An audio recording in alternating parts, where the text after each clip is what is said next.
Okay. Go to the AP Euro folder. We're going to do a little bit of background, and we're going to start getting into France, which I told you is kind of the first thing and maybe the biggest thing because of Louis XIV. So we're at least going to provide the background, a little overview of absolutism today, and then we're going to do a little precedent, meaning like the foundations of French absolutism, which starts with Henry IV of Navarre, who you all remember, and then we'll kind of get up to where Louis becomes a little bouncing baby boy and eventually is going to become the king. So if you go to, that should work, there we go. Unit 3, notes, and then under background and Louis, these set of notes are called Chapter 15 Notes, Background on Absolutism. So everybody follow. So this is what they look like. And at the very top there, it kind of gives you a little, it's called the Foundations of French Absolutism. I just put on the board again the Bossuet, Hobbes, and Locke. But remember, we put really nice notes together yesterday for that. Big, beautiful, beautiful notes. All right, that are there for you. And then we also talked about the logic that was behind the idea that the age of absolutism would follow the 30 Years' War. Does anybody have any questions about that or not understand why that makes sense? That it's a logical leap from the destruction that the 30 Years' War represents. Westphalia is the concluding piece of that, 1648. And then immediately after that, we really start to watch this age of absolutism take hold. We'll talk about Eastern absolutism, you know, and particularly out of the Holy Roman Empire, we'll notice that a couple of really powerful states will kind of emerge. And then the cell is, I think yesterday I was making fun of East Württemberg, that it could have been any one of those like tinier pieces of the 360 that made up the Holy Roman Empire. But if you had been devastated to the degree that they were devastated during the 30 Years' War, somebody coming along and saying, if you surrender your political authority to me and you help us by either contributing taxes or serving as officers in our army, we're going to build a permanent standing army and then you will be protected. And then the kind of thing that you just faced, you won't face again. I think that most people would take that, you know. Especially after what happened. So, yes. Wait, so how did the Peace of Westphalia like cause the age of absolutism? I didn't. It signaled the end of the 30 Years' War. I would say the 30 Years' War led to the age of absolutism because everybody feared being taken over by armies that were ravaging back and forth for 30 years straight. And that people felt vulnerable. Okay. Absolute authority is something where if you're conferring most of your authority onto a sovereign, but this is, remember yesterday when we were talking about Hobbes, and Hobbes was telling you that the state of nature is a really awful sort of antagonistic place, and that people are fearful of one another, and they more or less are willing to surrender their political liberties or the freedoms that they have in the state of nature in order to feel protected. And I think collectively, that's kind of where Europe really is right now, is that they're willing to make that move. Okay? So this is just as an overview, and then we're going to talk a little bit, we'll get into the specifics of each state, but this is something that you might find in all absolutist states in the 17th and early 18th centuries. The first is called state bureaucracies. Anybody have any idea what that means?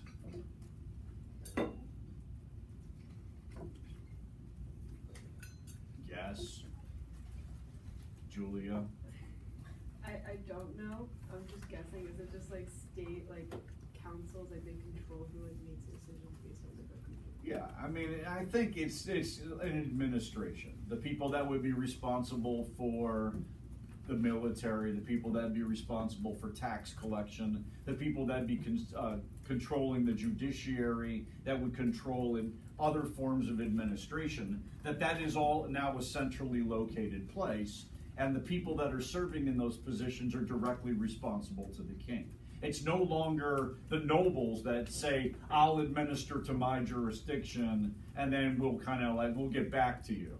You know, it's not, you know, it doesn't have that kind of component anymore where it's all parceled out, where the real power in those localities is held by the nobility. Now it's all a central authority, and then the people that support that central authority are going into those regions and administering to those regions. All right? So it is breaking the power monopoly that existed on a very local level, predominantly by the nobility. Okay? The next thing is that you'll notice is, especially with the Western, what we call maritime states, these are the Netherlands, England, Spain, France, to a lesser extent Austria, but not really, is the construction of royal navies. And I'm going to explain why that's important later, because this is also what we call the age of mercantilism and the so-called mercantile empires. The other feature is standing armies, and this is important, and probably one of the things that had to happen, because it replaces the old booty armies of the past. The feudal system was kind of constructed where, yes, people will fight, but they do so on a very periodic and in a very reactionary sort of way, all right? Where they have to raise an army because there is some conflict, but it's not a permanent fixture. You don't have salaried officials whose job is basically to serve in the military. But that's what you're going to get now. You're going to get uniformed, well-trained, with officer corps, with ranking systems, and you are going to build a permanent presence that will exist in each state. And it becomes another really important characteristic of the age of absolutism, is what we call the permanent standing army. And France will have a big one. Okay. Control over the church had been a byproduct of already earlier times. When we looked at the new monarchs in the 1450s up to the 1500s, we saw Ferdinand and Isabella and Henry VII Tudor and Louis the Spider King and others asserting supremacy over church affairs within their jurisdictions. So it doesn't matter whether there is religion in those states. They're not getting rid of religion. What they are doing is making sure that the king is supreme over the choices that are made. Okay, there is a secular control that exists over the church and the administration of the church. And that will start happening in places that hadn't quite caught up to that, like Austria, for instance. Okay. The second is called just control over administration. It's very similar to the state bureaucracy thing, but the king is that responsible head. And the political, the social, the cultural, the economic, the military affairs, the king has jurisdiction and control over all of those things. Like I said, it's not subcontracted out the way that it was in the feudal era. War and expansionist foreign policy seems like that is a fabric of every one of them. Okay? These very, very powerful states that now have permanent standing armies that are well equipped, well trained, well uniformed, etc., etc. It seems logical that they would play with those toys, all right, and try to extend their authority over borders. Okay, France did that, and unfortunately, they did it at the expense of their long-term stability. Okay, war costs money. That's something that everybody should have recognized, and that's a good way to do in absolute authority. Okay? But Russia was involved, Austria was involved, Spain was involved, England was involved. They were all involved in some element of expansionist foreign policy, whether on the soil, like expanding their territorial holdings in the continent, on the continent, or whether they were trying to expand colonial holdings in wars that they had against each other, naval wars, colonial wars. Mercantilism. Does anybody know what this means? This is the official economic system of the age of absolutism. It's the thing that comes before capitalism. Ross. Isn't that thing where like you have the more gold or wealth your nation has, the more power? That's right. Okay, that's part of it, is that you're trying to accumulate precious metals that will stand in your reserves. Okay, you want to have a surplus. The other thing is that you want to have a trade surplus. Okay, these are governments that do not want to have to rely on taxing, and particularly taxing the nobility. If you do that, then you're ultimately subjecting yourself to potentially nobles' political claims. That whole no taxation without representation argument that you'll get familiar with. If you start having to rely on the nobles and what they can contribute to taxes, then you're in trouble. So they're trying to find alternate means of doing so, and this becomes the biggest alternate means of doing so, is that you're going to build up the royal treasury, and the way that you do that is by creating a favorable balance of trade. And what that means is that you want to send more of your goods out and receive fewer goods coming in. That's having a favorable balance of trade. Exports should exceed imports, which means that the government is going to be involved in the day-to-day affairs of the economy. They want to know what's produced, how it's produced, why it's produced, where are the deficits, do we have enough land under cultivation in order to be able to take care of agriculture? Do we have industries so that we're not relying on somebody else's imports from their industries? So there's a whole bunch of stuff that's getting done, and then there's tolls and tariffs and a variety of other things that are going to go along with it because the government is trying to get money off of that commerce. All right? Highly regulated, highly state controlled.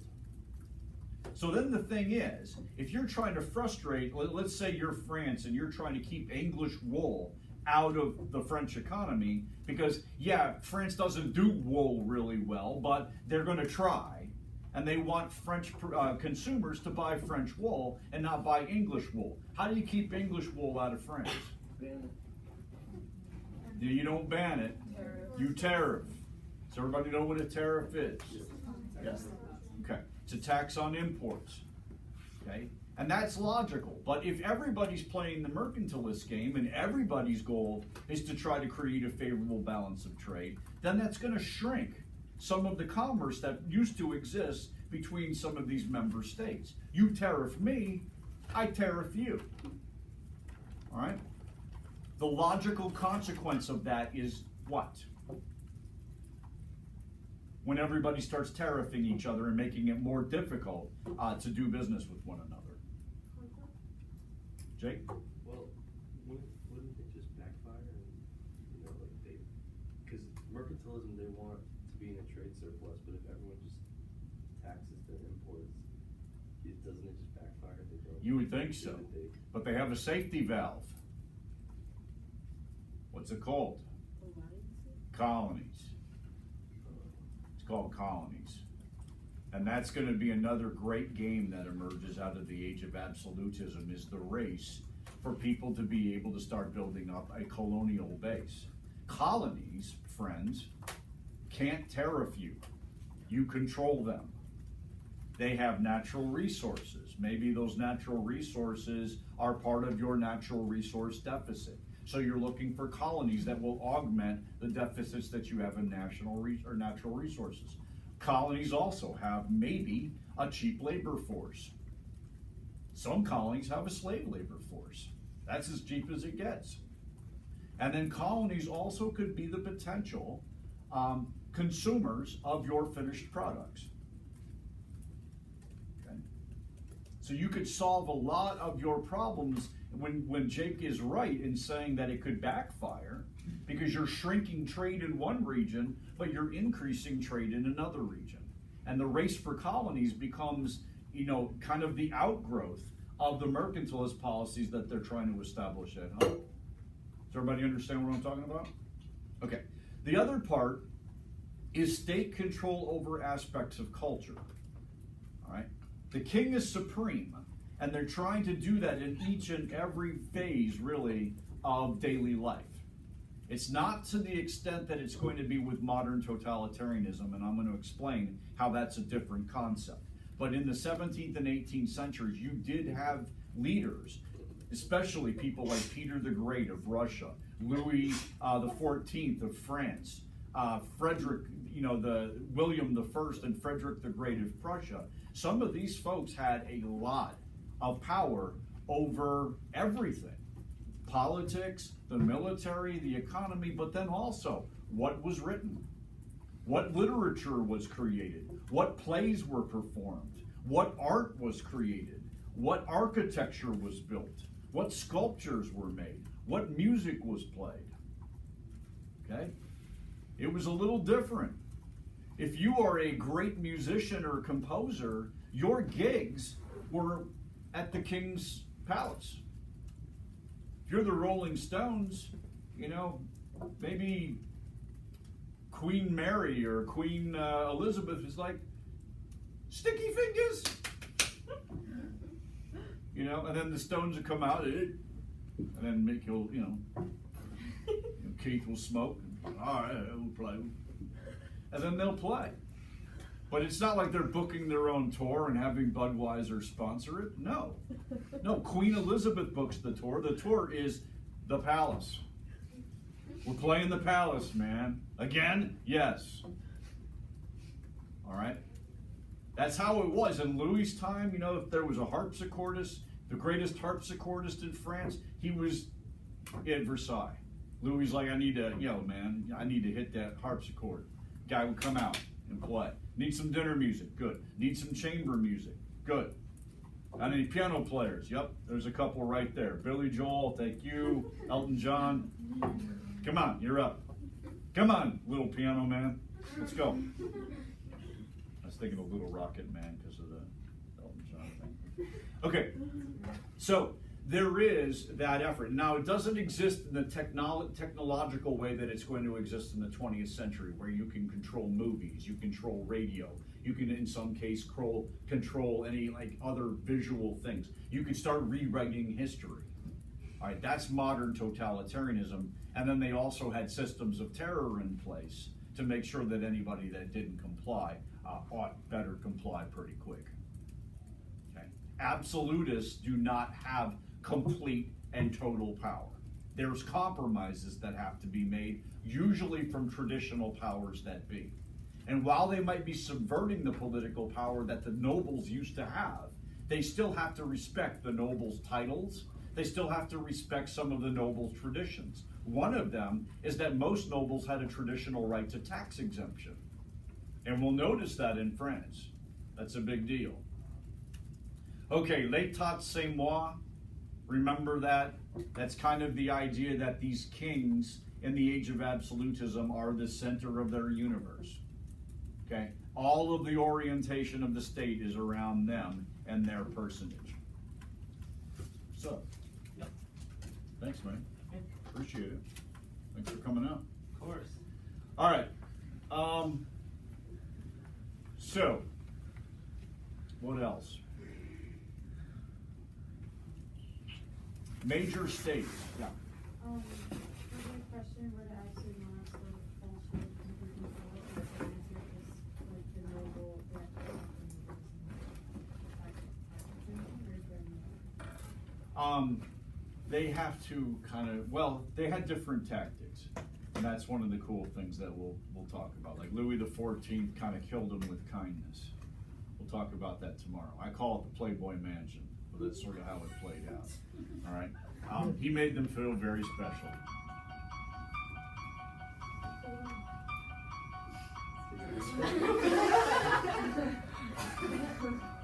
Can somebody just turn that off?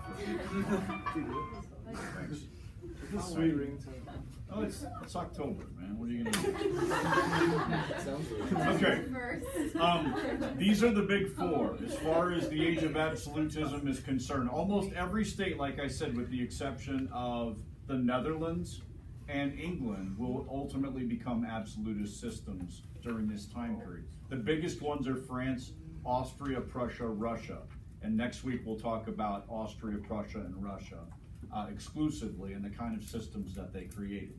Here are some of the lesser ones: Spain, Sweden, some of the Holy Roman Empire states like a Bavaria or a Saxony or somewhere like that. They also adopted absolutist systems within their states. Okay? The question about absolutism and totalitarianism, it's very simple. If you look at it, modern totalitarianism, when we get to that section, you'll notice the differences. All right, one is the ability to control technology to subordinate all people. Okay. Okay? The second is that totalitarians were often utilizing mass movements, whereas the absolutists kind of focused on the elites, or they focused on the hierarchies that existed in the status quo. They didn't seek to subvert those hierarchies. Okay? And then the third thing is that there were concessions that were made to some of the traditional in-groups, whether it be the nobility, whether it be the clergy, or some other in-group. Okay, so if you can remember those things, they have a lot of control, unprecedented, but it certainly isn't the kind of control that a Mao or a Stalin or a Hitler or even a Mussolini had in the 1920s and 30s. Okay, so here's the background of French absolutism. We're building our way to Louis, all right? And so the precedents for absolutism started, of course, with the new monarchs. If you looked at the Dauphin, Charles VII, and Charles VIII, and Louis the Spider King, and Louis XII, and Francis, they were already starting to build a model where they were centralizing authority. They were trying to come up with alternate forms of revenue so that they weren't relying on the nobility, okay? But Francis screwed it up. And Francis screwed it up by going to war and by trying to build a renaissance. And ultimately, when they became more reliant on the nobility to help with financing those things, then they ended up breeding the Civil War. Okay? Now they got to go back to square one and kind of do some of the things that they had already done, but they had to do them better, and then they had to try to create a more stabilized system. Okay?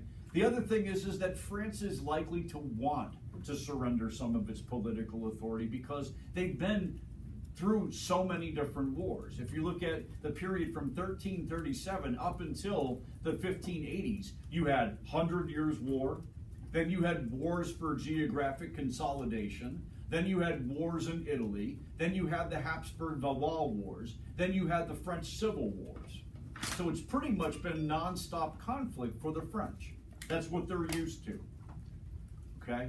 And if somebody can finally give them some peace, I think they would be down with it. And that's what made Henry kind of awesome.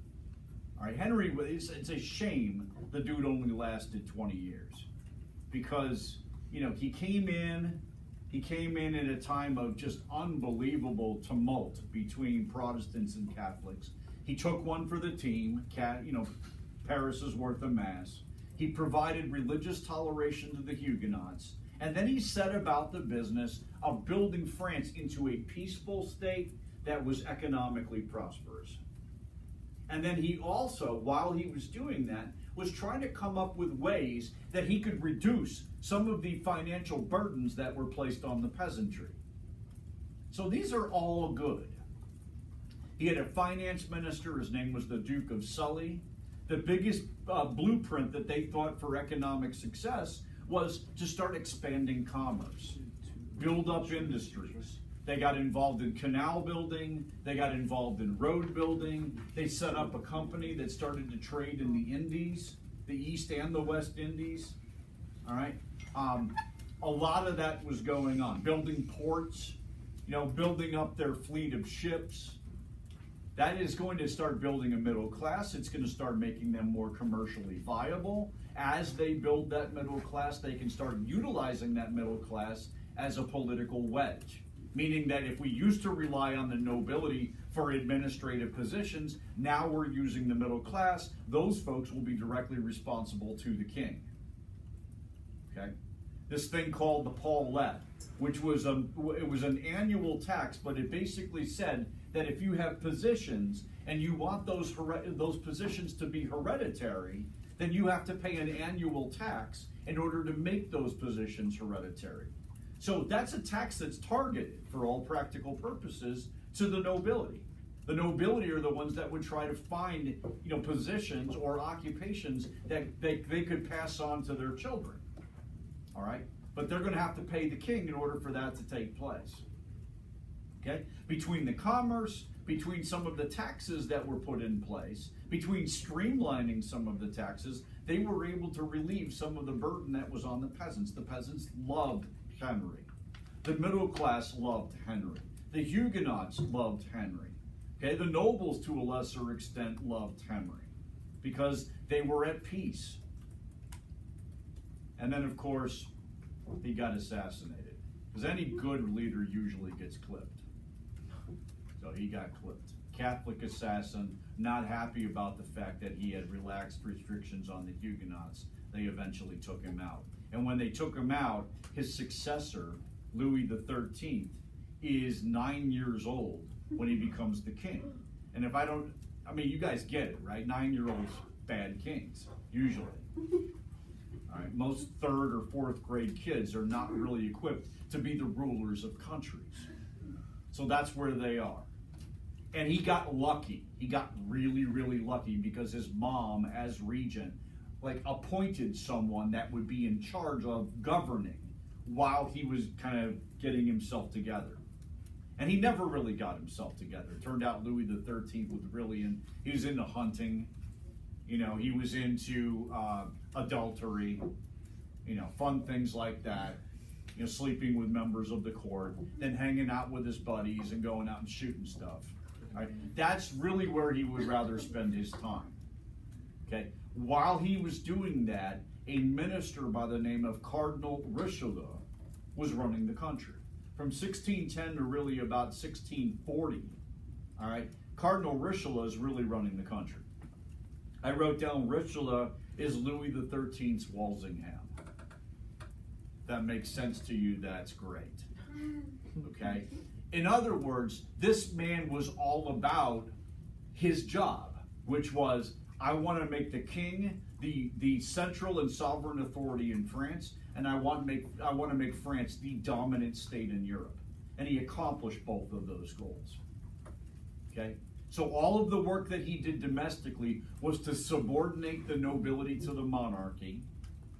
Okay? So he reshuffled the administration. The royal council are the people that are the closest to the king. Remember the trouble that Catherine de' Medici had because some of those high-ranking nobles got way too close to the children. All right? Once they're in those positions, they get embedded in those positions. So his argument was, let's get them out. Let's put term limits on them. And that way nobody is getting too embedded, which means that they're really the ones running the country as opposed to the king.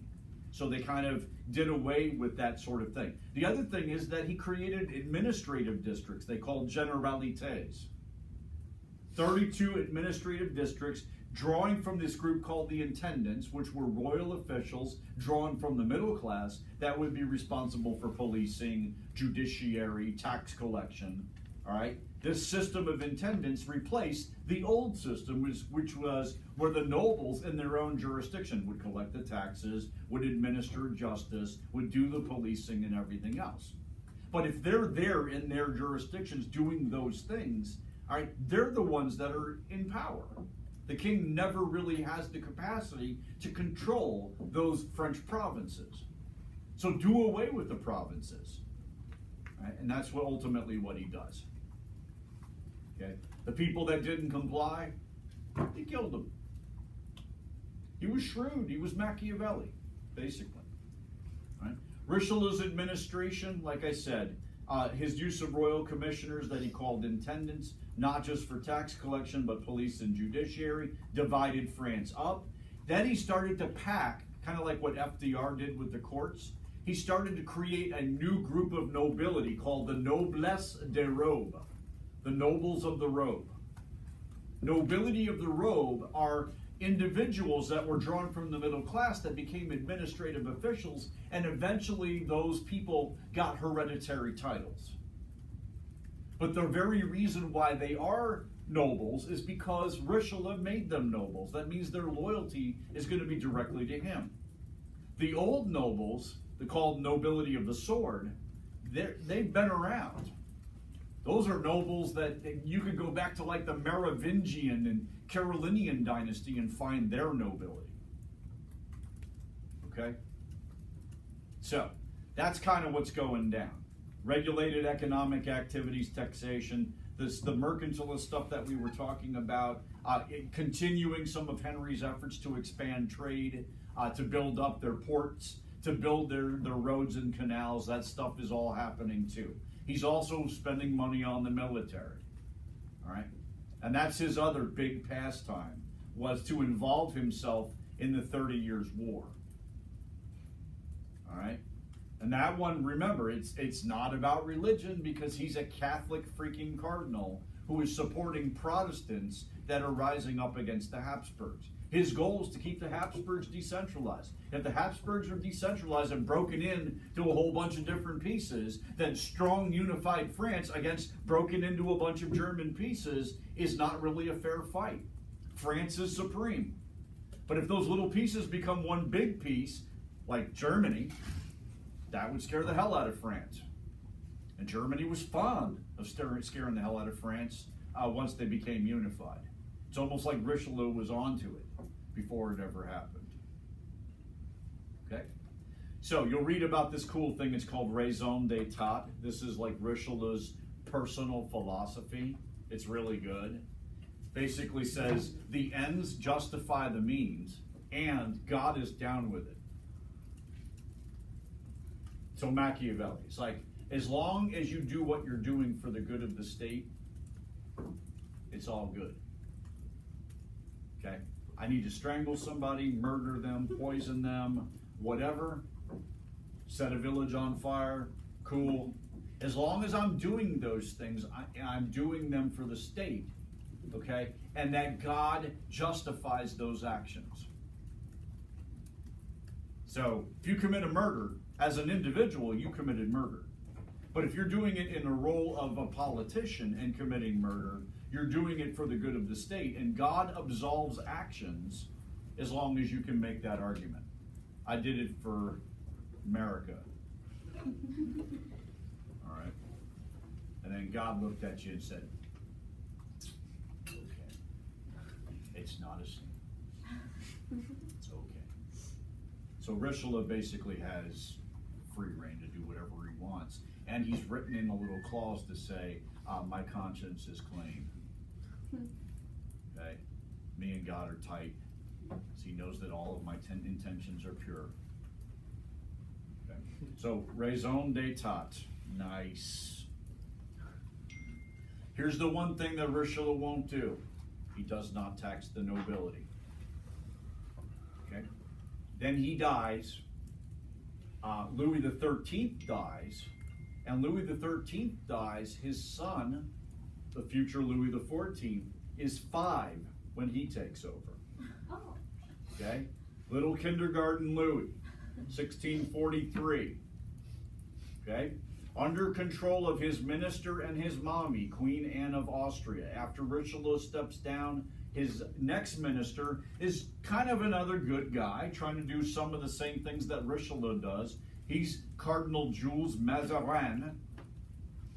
And Jules' policies are to continue the centralization efforts started under Richelieu with a dose of foreign policy thrown in. Here's the problem that he has. He's fighting a really, really big war against both Spain and the German states. The whole last bit of the 30 Years' War is called the French or International Phase. And that means that France is heavy into the completion of that war. And it's going to take money to get it done. And what does he do? He taxes the nobility. And what do? Civil war. It's called the Fronde. And it's literally like the last stab at the nobles trying to get rid of the centralization that's been going on for a very long time in France. But the nobles, once they're taxed, and once they're taxed without their representation, they lose it. And then they decide that they're going to get a whole bunch of poor people behind them, all right, which is what they do. Okay? So it says, last-ditch effort among French nobles to truncate the centralization policies of French monarchs and ministers. It was caused by Mazarin's foreign policy. Okay? There was a judiciary that emerged out of this called the Parliament of Paris. We'll talk about them more later. They get really powerful in the 1700s. Okay? It said the movement gained popularity because it also inspired the poor to revolt against another unnecessary tax burden. Okay? Not getting the idea that the nobles are being taxed for the first time. Okay? And the peasants always pay taxes. So the nobles, for the first time, are pointing out to the peasants, hey, doesn't this suck being taxed like this? Peasants are like, yeah, we do it every day of our lives. Nobles were like, yeah, that really sucks. And so for at least a couple of moments, the nobles and the peasants are together. And having that many people with animosity against Jules Mazarin and little baby boy Louis XIV, it's scary times. And one of those times, which is really interesting, one of the more formidable experiences of little Louis's life is when, during the Civil War, there was a whole bunch of people that represented the nobles that burst into his bedroom. And remember, he's a kid. Got the little feet pajamas on, probably. He's already scared of noises, goblins, witches, whatever. You know, and they come in and they're like, "Now, easy," you know, and then like, boom, you know, and then they close the door. Louis like, "What the just happened?" But it was like, he's like, "Wait a second, man, I'm vulnerable. I can't have people busting into my bedchamber without me knowing about it." And that was one of the things that he remembered. So when he got older, he remembered back to the Fronde and remembered how vulnerable he was. And that kind of formulated a lot of the things that he ends up doing. And I'm going to talk about some of those things tomorrow. So All right? nothing happened? Nothing happened. They just wanted to make sure he was there because there was a fear that he was going to try to leave the country. Oh, okay. All right? And they wanted to make sure that he was there and that he would support, and Mazarin would support, if there was any lasting changes that were to come out of the Fronde. He wanted to make sure that everybody was there to sign off on that stuff. Okay. As it turns out, the people, recognizing that the nobles were directing almost the entirety of the Fronde, what happens when the nobles get to a spot where they might be in charge? They start farting amongst each other. Okay? And then it becomes an endless thing. And the people were like, that Hobbes thing that I was telling you before. What do we go with? Do we go with oppressive government, or do we go with no government at all? And they decided to go with Louis. They said, you know, an absolute monarch is better than the chaos that would be in its place.